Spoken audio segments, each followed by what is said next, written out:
Hello guys, প্রচন্ড বৃষ্টি হচ্ছে, ভীষণ বাজ পড়ছে, তার জন্য সবাই বাড়িতে আছি। তাই আমরা এখন মিক্সচার মুড়ি বানাতে বসে গেছি।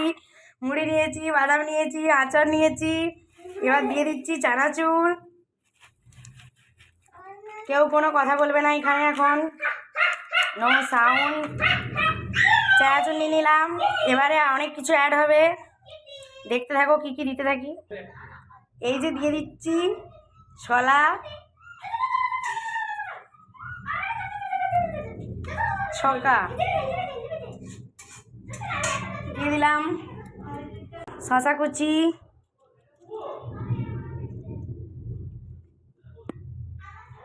দিয়ে দিলাম। এরপরে দিয়ে দেবো একটু চাট মশলা।